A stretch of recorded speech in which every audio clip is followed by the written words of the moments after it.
这鲤鱼肉刺多，不容易吃啊。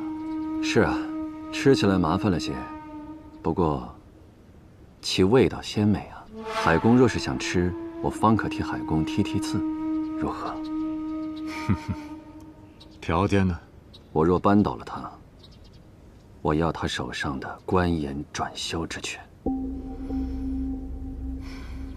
关言不是你能染指的。说说你真正的条件吧。大理寺少卿的后面，我想加上同平张氏4字。这鱼肉不能着急吃，刺要是没剔干净就往下咽，容易被卡住。我若是为美党剔除李宗旭这根大刺，这肉我是不是就能吃了？若是不成，也定不会牵连美党。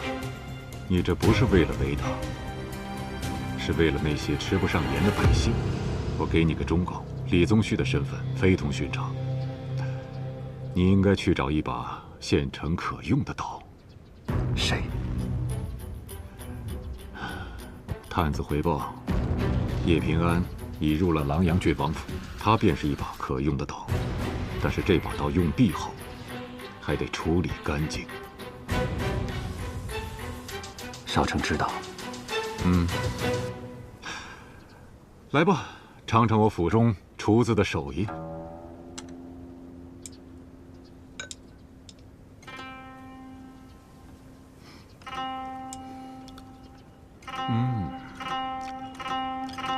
这鲤鱼啊，就是香。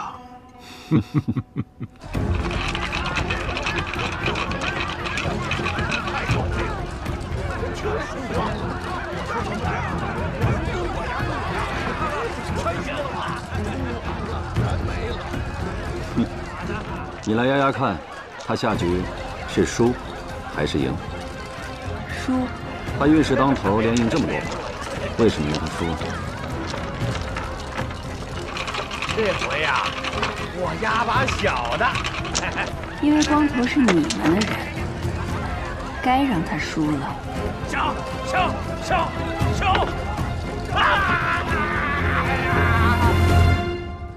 行啊，你挺厉害呀，现在都能到琅琊郡王府上看病了，缺银子？谁会嫌银子多啊？光是看着白花花的银子，我心情就好。说实话吧，他是不是你们的下一个目标？你不是很会猜吗？自己猜呗。哼，我就直说了吧，他我也盯上了。不如我们再合作一次。我已进入敌人老巢，你在哪儿呢？我为什么要跟你合作？相信我不说，你也知道，但凡你要接近他李宗旭，暗处就会有无数双眼睛盯着你。再说了，你在野，我在朝，对付李宗旭可没你想的那么简单。不就是个商人吗？能有多厉害？我不信。我告诉你，他李宗旭出身于……你套话。我从来不会轻敌，要不是发现此人奸诈不好对付，也不会收到消息就跑到你这赌坊来。不过，与其说是合作，不如坦诚点，是互相利用。是不是发现有被人利用的价值是件好事儿？能被我利用，是不是觉得很庆幸？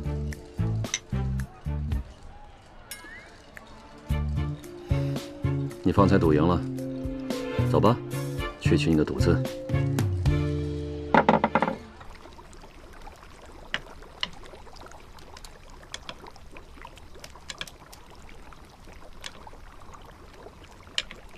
这袋关盐便是你赢的赌资。成色比延庆坊的好，这值不少银子呢。那袋呢？这袋是毒盐，南市有个脚夫因买不起官盐，索性就去黑市购入了这种毒盐来使用，吃了一段日子就中毒死了。若不是官盐太贵，他又怎会被逼得去买毒盐呢？前些日子我还看到一个阿婆在茅房里刮消息，是那种东西，人很容易生病。有人说，李宗旭是兼济天下的大善人，也有人说，他是为富不仁的盐商。你怎么看？或许，对于被他施粮救过的人来说，他是个善人；可对于我来说，他是个该死之人。我知道了，他与御史案有关。既然目标一致，我就不跟你绕弯子了。你知道这圣都盐价为何逐年攀升吗？我查过，李宗旭囤盐不是1、2日了，官盐转售由户部监管。我想度量跟李宗旭一定有所勾结。不仅如此，去年扬州突然决堤，洪水淹没了大片盐田，李宗旭趁着盐价高涨之时大赚了一笔。据我所查，这决堤的洪水绝非天灾，而是人祸。你是说，扬州决堤也与李宗旭有关？他李宗旭布施的粮的确救了一些人，但这救济百姓的羊毛本就出在羊身上，他李宗旭可比度粮那好人要额头100倍。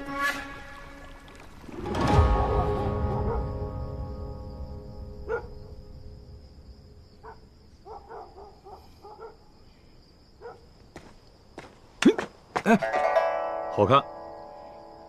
宋采莲呢？还我！小心点儿。你怎么在这儿？少成又在见谁啊？叶心意。哦，少卿之前让你查新郡底细，他没什么问题吧？能有什么问题啊？少成只是谨慎罢了，放心吧。我在想，少卿和叶心意之间是什么感情啊？你说是友情吧，的确有，但又不止。说不止吧，他们之间的相处呢，又跟我和采莲截然不同。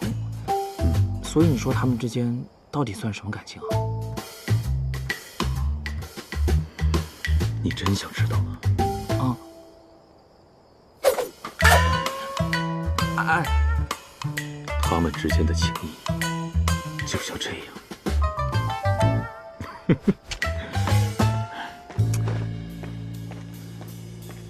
一点大哥样都没有。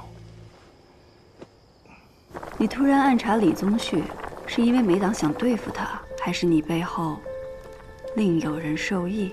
他想要拿下芒沟河道旁的地，用来开布坊。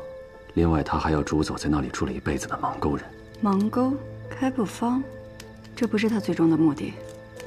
这也正是我想要查明的。另外，他操控圣都盐价，大理寺本就有责任盘查他。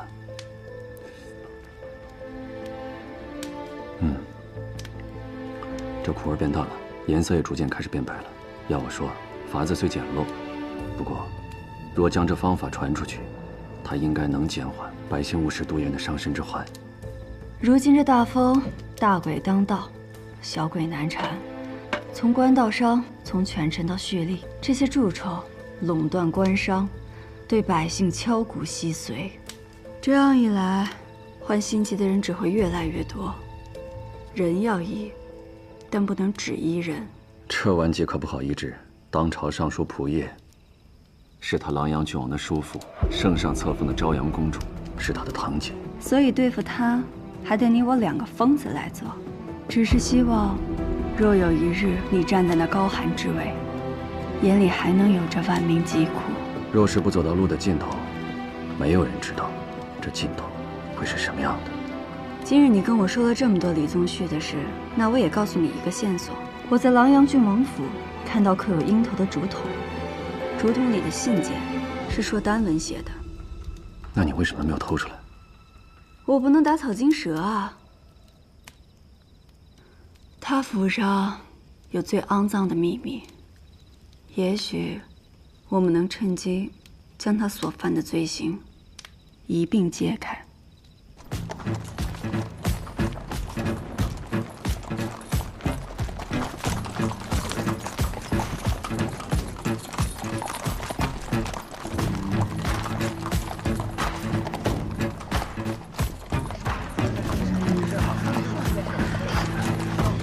千万别再打仗了。是啊，好不容易才过上这太平日子，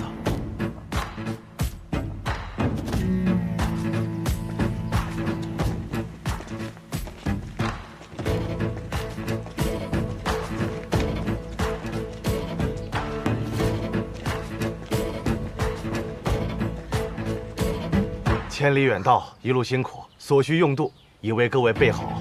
今日请在此歇息，明日辰时入宫觐见。有劳了。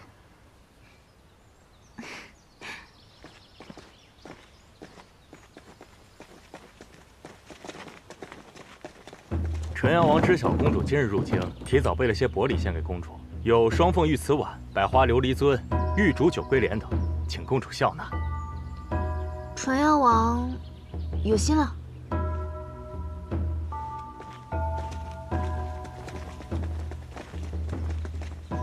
啊，听闻这纯阳王武良辰是个美男子，公主，公主。我在朔丹从未见过如此美的石榴花。听闻大风有献石榴寄情的说法。好吉，武将军住哪儿？我想摘朵石榴花送给他。公主，你着什么急呀？不如焚香沐浴，早些休息，明晨上殿就能见到心上人了。嗯，也是。那我明天再送给他。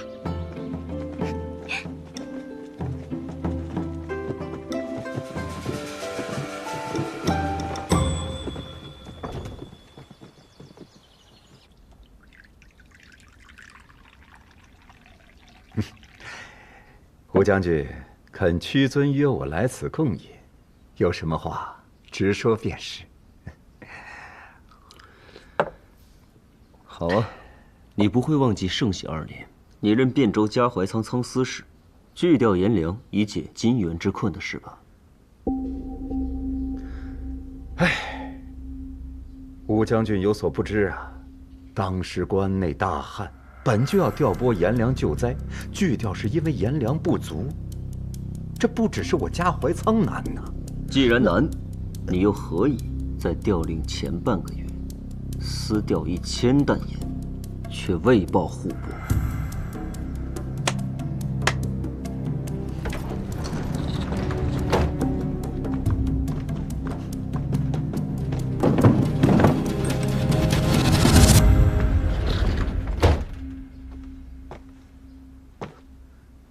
吴将军，你无权调阅各仓部书，私调部书是重罪。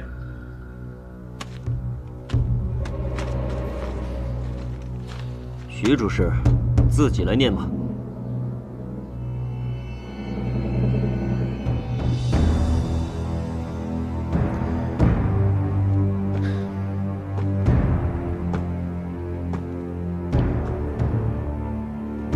这可是武将军非要听的。好。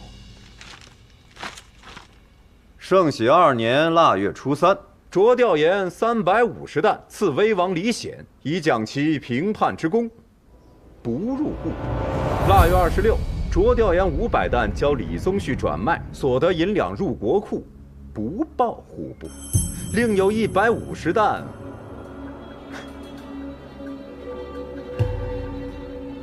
吴将军，这后面的就不用念了吧？这上面写的清清楚楚，皆是上意。我明白了，前朝时你们将这些烂账和公理绑在一起，这样一来，谁都查不了了。这不是你一个小小的主事便敢想便敢做的。吴将军可否体恤小官的难处啊？当时不是我不想调，是嘉怀仓无盐可调。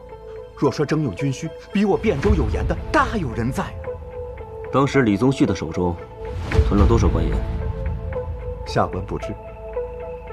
武将军若想知道，不妨亲自去问。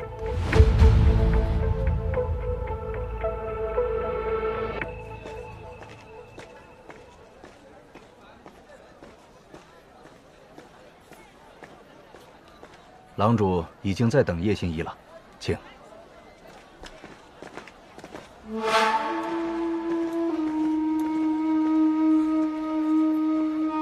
将军，我们还进吗？不去了，走。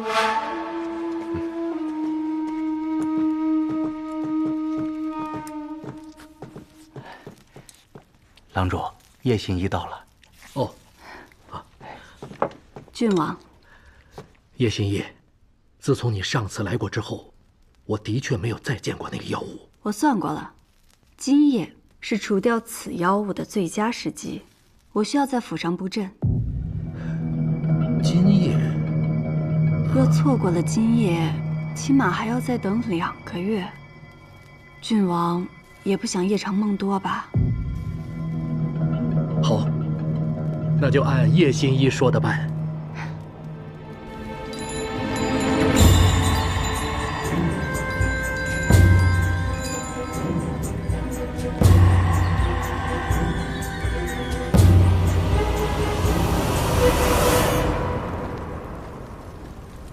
李管家，待会儿我会在这里布阵，天亮之前不许任何人靠近这里，否则阵法便会失效。明白，我这就去吩咐府中的下人。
给你的信一直都没有回复，现在请我来，诚意有点迟了吧？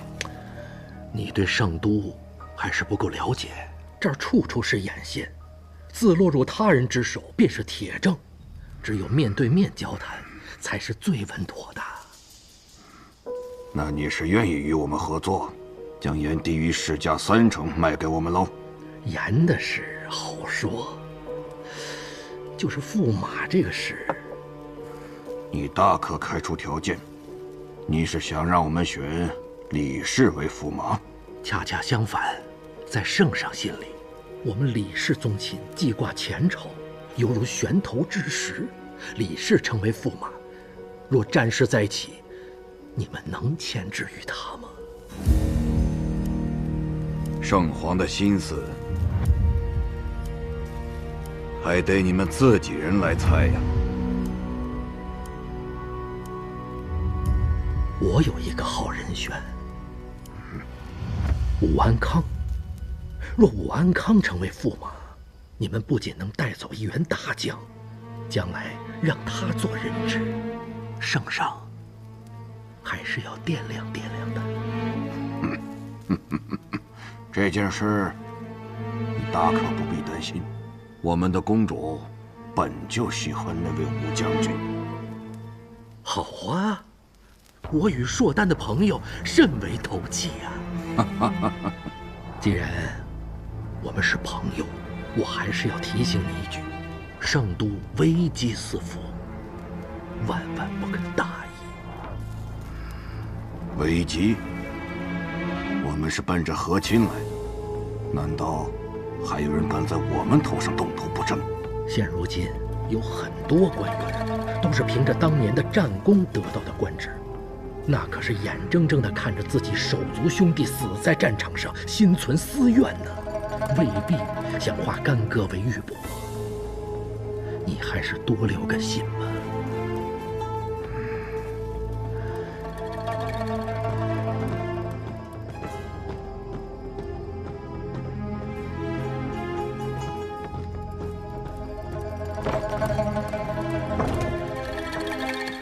郎主，找几个死士扮成芒沟人，再找个准头好的弓箭手，在宴请使臣的夜宴上择机送。可要是使臣真有个好歹，那郎主和他们的生意也……只要这一箭能射出去，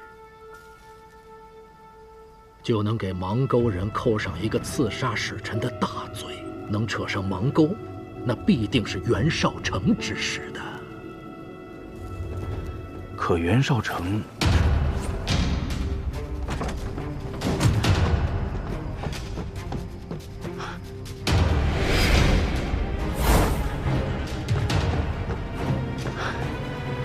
郎主，并无异常。走，去看一下叶心一。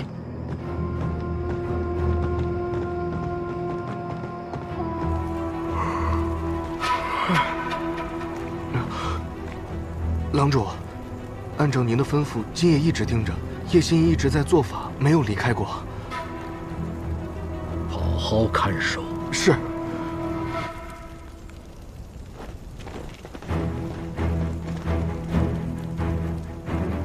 我从鸿胪客馆打探到，硕丹使臣郝吉今夜要去琅琊郡王府。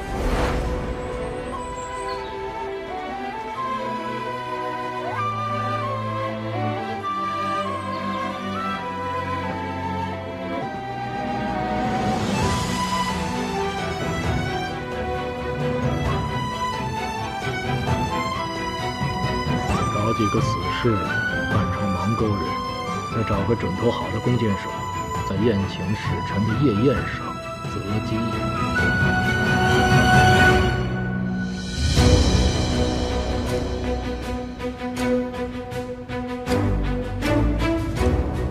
硕丹使臣阿普纳郝吉向圣皇献至宝无尘珠，另备良马2000，牛羊5000，望迎大风驸马共结姻亲，修100年和平，再无战事。硕丹既有意结秦晋之好，我朝亦以盛礼相待。局着鸿胪寺有司3日后筹办迎使夜宴，结千秋之和。陛下，琅琊郡王李宗旭自请筹措此宴。他既为宗亲，其子钱昭亦在驸马人选之列，能有此心，也不失为好事。琅琊郡王欲为夜宴亲力亲为，必不会让朕失望。准奏。谢陛下。再奏圣皇，请允准武安康将军为驸马，前往硕丹和亲。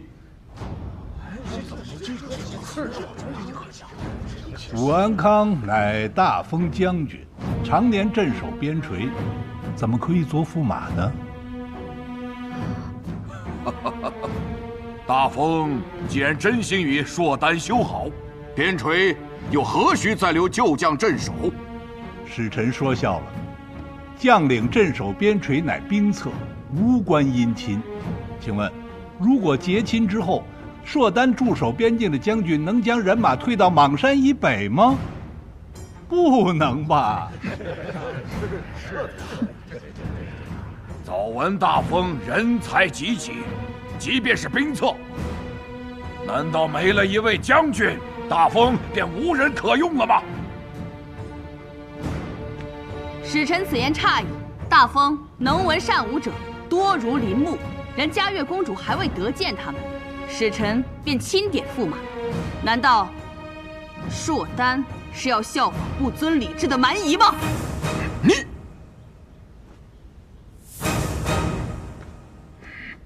圣皇，其实这是我的心愿，我求了阿塔许久，他才准我跟来，就是想来看看你。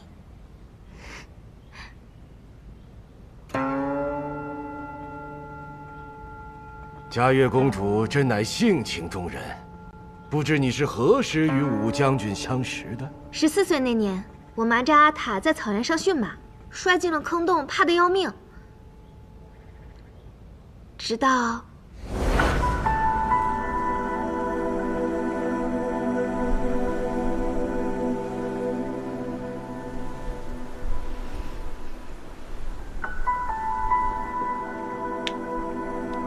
后来我才知道，他是大封的将军。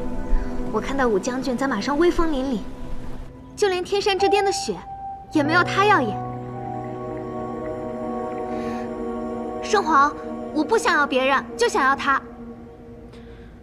既有如此缘分，嘉悦又重情义，朕岂能不成人之美？可礼制不可废。大封宗室好男儿众多，我记得纯阳王武良臣德才兼备，形貌俊美，嘉悦不妨一见。夜宴上就让各宗亲拟选驸马一并出席吧。康平王，你说呢？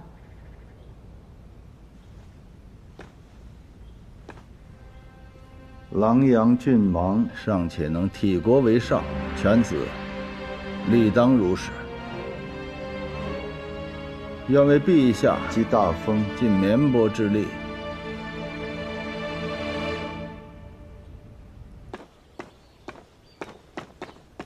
哎，少城，那个在圣都当官的硕丹人叫散骑常侍什么来着？散骑常侍史比纳。啊，对，按你说的，我因史比纳的赌疯输了一大笔钱，再替他还上，这给他感动的，跟我称兄道弟的。趁机我让他引荐你跟郝吉见面，他已经办成了。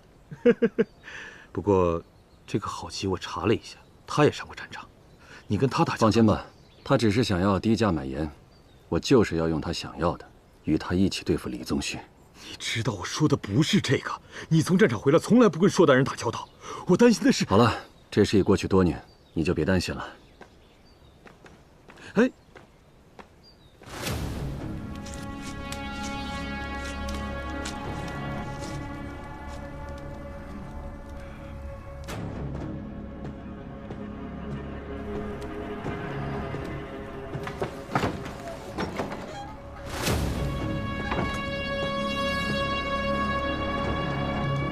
你就是散骑常侍史比纳向我引荐的大风勇士。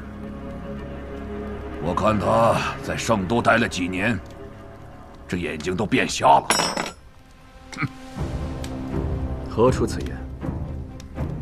你上过战场？好眼力。战场我也上过，上过战场杀过人的，身上的味道不一样。你手上沾过硕丹人的血，还靠这个做了官，对吗？中原有句话，叫“昨日种种，譬如昨日死；今日种种，譬如今日生”。在下已经将昨日的所有，全部都留在了战场上。今日我来，就是想交个朋友，聊笔生意。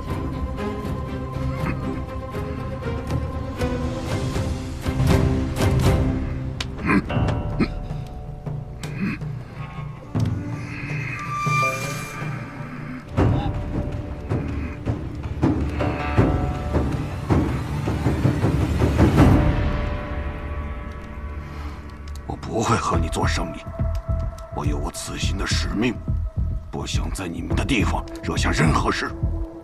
我知道你，我话就直说了，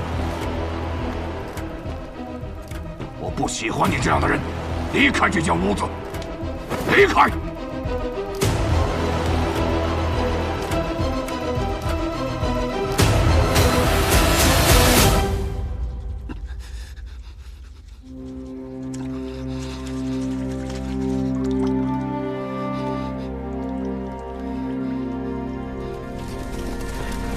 快，蹲下！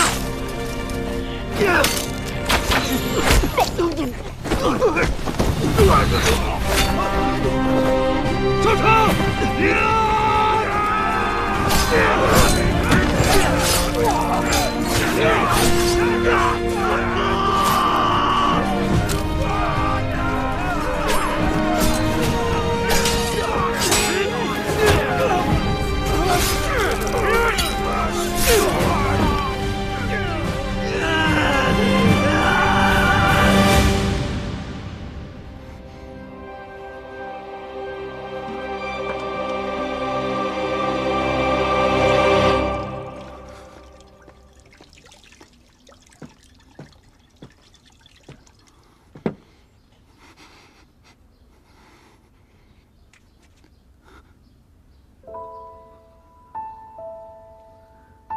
我本想着去接近一下浩吉，从他身上找到突破李宗旭的入口。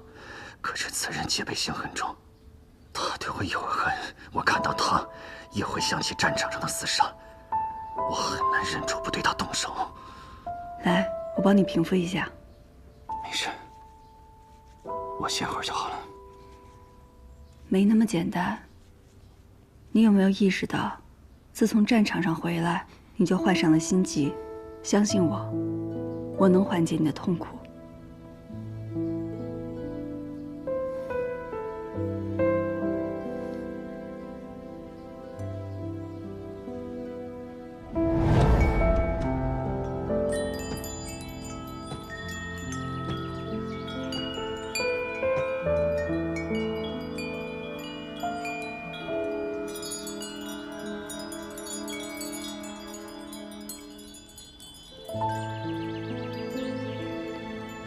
你在琅琊郡王府都打探到了什么？2件事。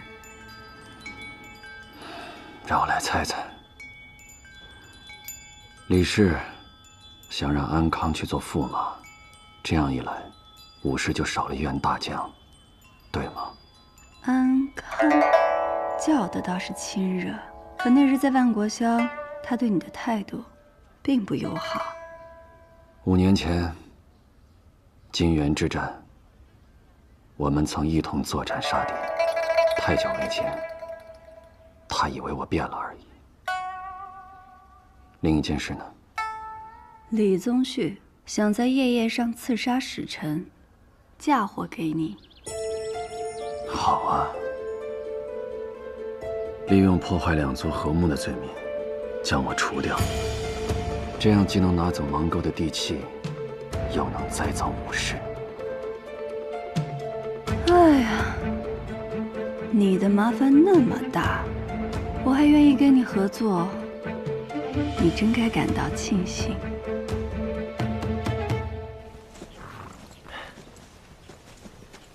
李兄，你这爱犬皮毛纯正又油亮，怕是名贵的很啊。这每日光是吃食，就得给它备上12盘菜，日日不重样，那可不是白吃的。像是他最爱吃的那个萧灵志，我都让下人变着法儿的给他做。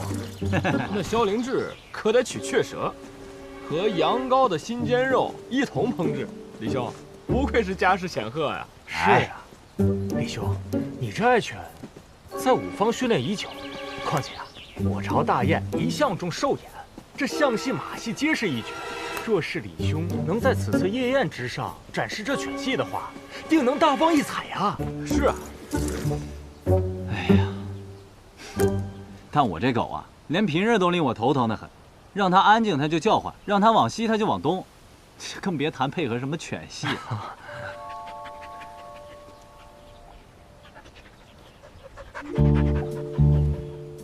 哎，这林子里怎么有狗啊？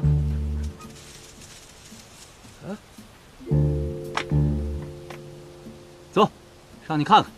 走。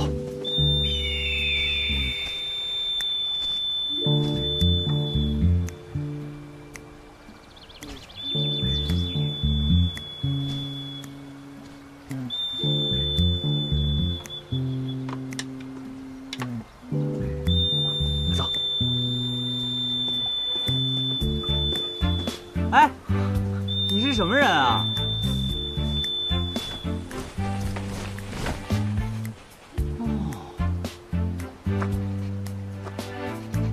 自然是驯兽之人。驯兽之人，我看你即便有些驯兽的本领，怕是也抵不过五方的那些驯兽师吧？就是啊。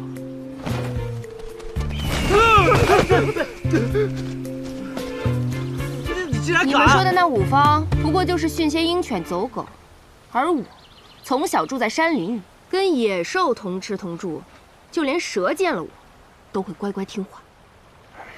这训些鹰犬走狗，这听着怎么像骂人呢？二位，不如就先回吧。啊，咱们下次再聚。啊，李兄告辞。哎，告辞。你可知我是谁啊？我哪知道你是谁啊？讲话别半句半句往外蹦。我父亲乃是琅琊郡王，圣都的第一富商，你可别把我看成什么寻常的纨绔子弟啊！我跟他们才不一样。你们有钱人说话都这么绕吗？就不能一口气说完呀？啊，嘿，行，那我就有话直说了。我呢，一直想着尽早帮着家父打理生意，可又不知该如何讨他老人家的欢心，正为此事伤脑筋呢。讨人欢心不容易吗？投其所好呀，送些什么名器、墨宝之类的，送画，有市无价的名画，收到的人脸上有面儿，自然就高兴了。哎，你算是说到正题上了。这马上就要迎史夜宴了，这你知道吧？我当然知道。我看你有一些驯兽的本事，我决定了，给你一个发财的好机会。我呢，也是你选的驸马之一，你得助我用兽眼给使臣献上一幅名家所画的《千秋盛世图》。嘿嘿，你就这么上赶着当这个驸马呀？哎，其实驸马那个位置，我自然是瞧不上的啊。我只是想让我父亲能在众人面前挣足了面子，如此一来，必能得到他的认可。若是如此，鹰戏犬戏就太俗套了，何不给他更大的惊喜，来一出凤凰献瑞？凤凰献瑞，哪里来的凤凰们？白弦你听说过吗？白弦通体雪白，尾长似凤凰。到时候你把画放在锦盒里，我让白弦衔盒而上，向使臣进献祥物。白弦，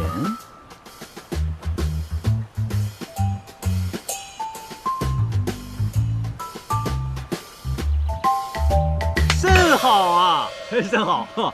只不过，即便是我现在去给你找白弦来，怕是也来不及训它吧？这你不用担心。我从小就养了一只白弦，既然是惊喜，那就不能让旁人提前知晓。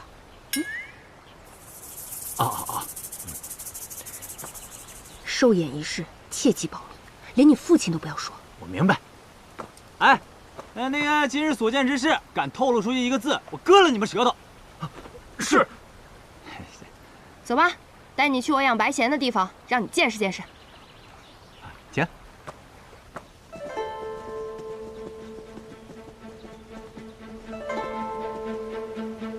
弄到白弦，花了你不少心思吧？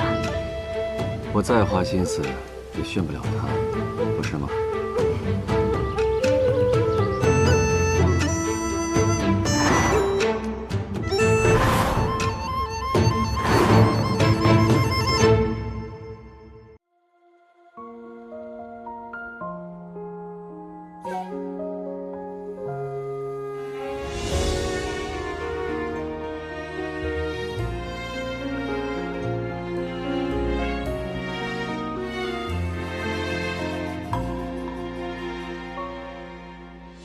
时成灰碾落成泥，如烟旧梦不可及。渐远的呼吸堆叠成疏离，思念成片绵为体恤，纷愁乱絮不成句。